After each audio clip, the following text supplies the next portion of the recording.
Comme je l'ai souvent dit, c'est l'état d'esprit du groupe qui est associé à la qualité des joueurs, bien sûr, fait qu'on peut aller très loin dans une compétition. L'état d'esprit, ça regroupe solidarité,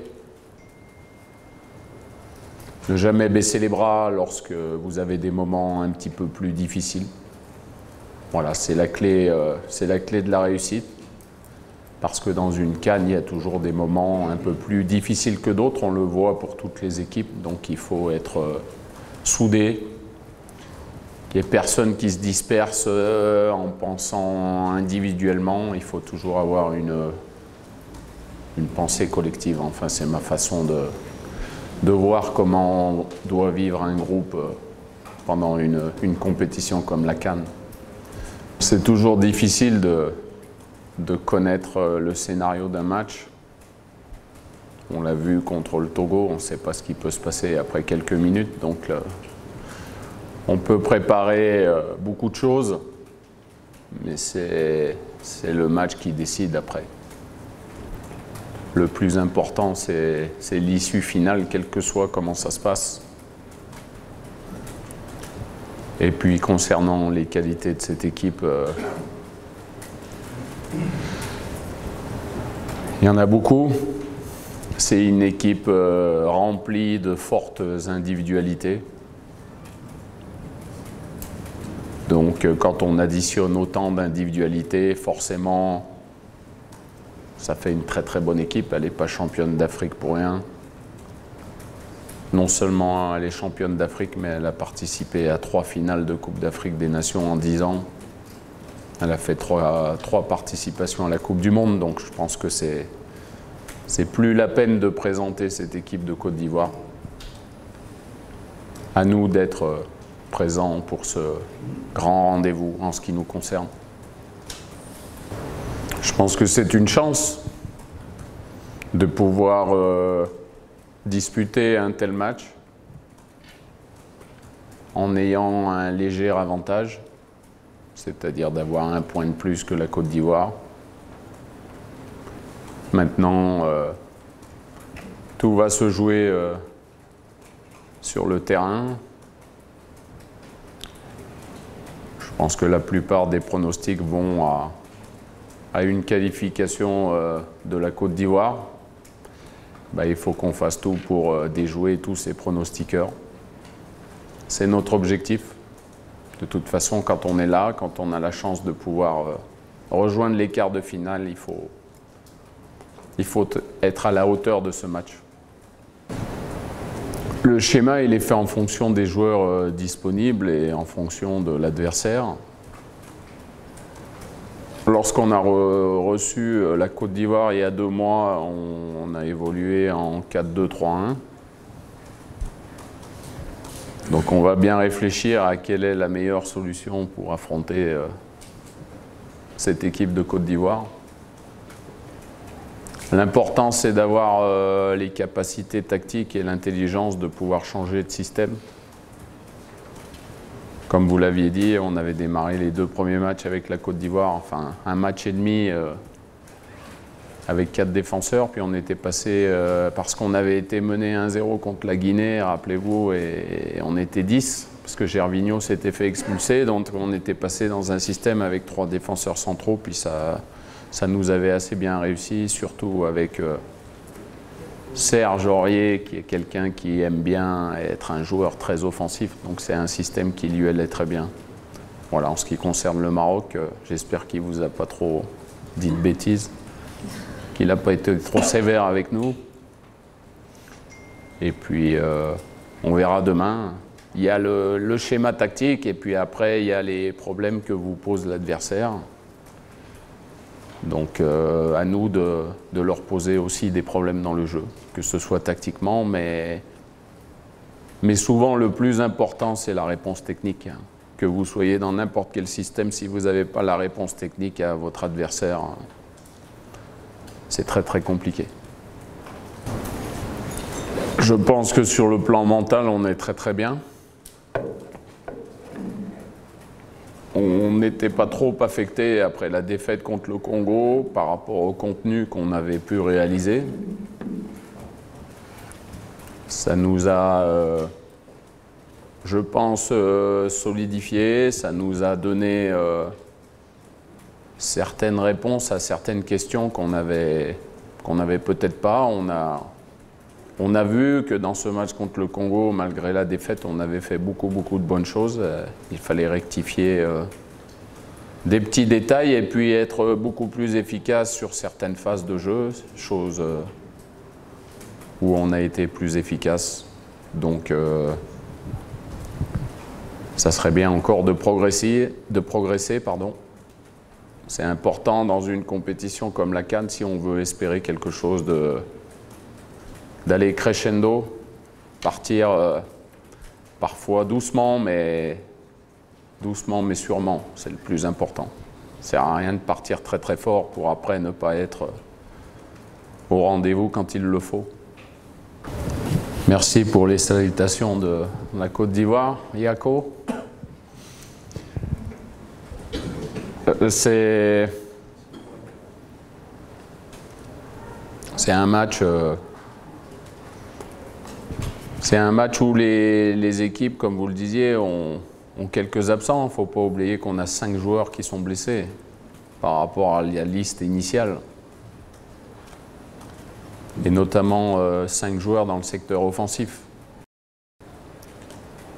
Après, l'absence de Gervais, bien sûr que c'est un énorme manque pour cette équipe de Côte d'Ivoire. C'était son capitaine. Vous le savez autant que moi, l'importance qu'il a dans un groupe. Mais comme il est là, au moins il peut apporter sa bonne humeur et son dynamisme, puisqu'il vit avec l'équipe comme Saka Atiene. Donc ça c'est une belle image des anciens ou des blessés qui sont avec leur équipe durant cette Coupe d'Afrique des Nations. Ça montre une solidarité entre les joueurs. Et c'est une façon intelligente de la fédération d'amener un petit peu d'expérience dans le groupe. Voilà, maintenant, je vous le disais, nous aussi on a des absents. Il faut faire avec. Pour l'instant, on se débrouille pas trop mal. La grande interrogation, de toute façon, pour nous, c'est demain. Est-ce qu'on va être capable d'être à la hauteur d'un match de tel niveau? Ben, on saura demain soir. C'est difficile de répondre avant. On doit l'être. Il faut qu'on le soit. C'est le plus important. Et pour répondre à votre première question très vite, bien sûr que c'est le deuxième match, puisque en football, il y a le contenu, mais la victoire dans une compétition aussi courte que la Coupe d'Afrique, c'est le plus important. Donc c'est le deuxième match où on a été très performant dans certains secteurs de jeu. Le sentiment, il est que je dois penser que professionnel. Je suis entraîneur de l'équipe du Maroc, donc il faut que l'équipe du Maroc obtienne sa qualification pour les quarts de finale. De toute façon, c'est l'objectif que je me suis fixé avec cette équipe dans un premier temps. Et comme tout entraîneur, j'ai horreur de ne pas remplir mes objectifs ou de ne pas les atteindre. Donc, après, concernant l'autre chapitre, l'affectif, c'était la même chose l'avant-dernier match. Donc on espère que l'issue sera la même. Je pense que la Côte d'Ivoire a démarré très doucement contre le Togo. Certainement aussi à cause du Togo qui a fait réaliser un très bon premier match. Mais la Côte d'Ivoire a toujours pour habitude de rentrer doucement dans un tournoi comme celui-ci. J'ai revu plusieurs fois le match contre la République démocratique du Congo. Je pense qu'ils pouvaient espérer beaucoup mieux qu'un match nul, surtout en deuxième mi-temps où les Congolais sont pratiquement restés que dans leur partie défensive, où la Côte d'Ivoire a bousculé cette équipe du Congo. Après, c'est l'efficacité qui n'a pas été au rendez-vous. Donc, Si je voulais vous passer un message, je vous dirais, il ne faut pas trop s'inquiéter pour les Ivoiriens. Ils seront présents demain. Par contre, c'est à nous d'être aussi présents. Et d'être même plus que présents demain. Voilà la clé du match. Si on n'est pas parfait tactiquement, si on n'est pas assez bon techniquement, je vous l'ai dit tout à l'heure, ce match sera compliqué. Maintenant, on peut se le rendre moins compliqué, mais la réponse, c'est nous qui l'avons, c'est pas la Côte d'Ivoire. Et puis, concernant le 11 de départ, je vais vous faire une réponse que tous les entraîneurs vont vous dire la veille d'un match. Il y aura peut-être des changements ou peut-être pas. C'est-à-dire que je n'ai pas répondu à votre question, quoi. On verra ça demain. Il y a un joueur qui a vraiment changé, c'est Kodja, qui n'était pas avec moi. Sinon, tous les autres sont venus durant les éliminatoires. Que ce soit le latéral gauche Traoré, que ce soit Franck Kessie, que ce soit Jean-Michel Seri, ils sont venus, mais comme il y avait des joueurs qui n'avaient pas encore pris leur retraite et non des moindres, les places étaient chères. Donc c'était des joueurs en devenir. Donc aujourd'hui, c'est une équipe qui a été, comme vous l'avez dit, oui, un petit peu renouvelée. Mais c'est une équipe qui garde une base très très solide avec son gardien, Sylvain, Eric Bailly, Canon, Aurier. Bon, ça fait 3 défenseurs, ils sont là. Un capitaine... Tiens, je vais vous en dire quelques mots de leur capitaine. C'est quelqu'un... c'est peut-être l'adversaire le plus dangereux dans un match comme celui de demain. Parce que c'est quelqu'un qui ne baisse jamais les bras. C'est quelqu'un qui a un état d'esprit, vous pouvez lui mettre les 2 genoux à terre, hein, il va se relever quand même, il va se débattre et il va essayer d'emmener tous les autres dans son sillage.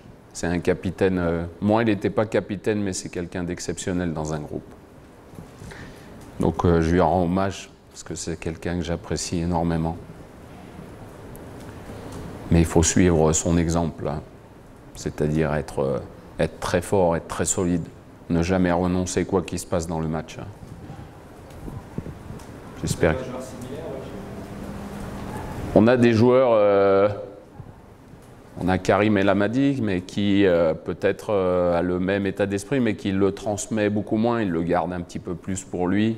Il a une façon différente de s'exprimer. Maintenant, quand on est sur un terrain, il faut qu'il y en ait plusieurs, parce que quand le bateau commence à ne pas aller très bien, il faut qu'il y ait des leaders, et ça c'est important. Nous on en a, il y a Manu Dacosta, il y a Mehdi Benatia, Bark Boussoufa, qui sont les joueurs avec le plus d'expérience, et on peut compter sur eux quand ça va un petit peu moins bien. Ils sont solides pour remettre ou essayer de remettre tout le monde dans le droit chemin. Oui. Moi, sur ce sol gabonais, j'ai beaucoup de bénédictions. J'espère simplement que c'est les âmes zambiennes qui sont dans le ciel qui me les ont envoyées pour que ça nous porte chance demain.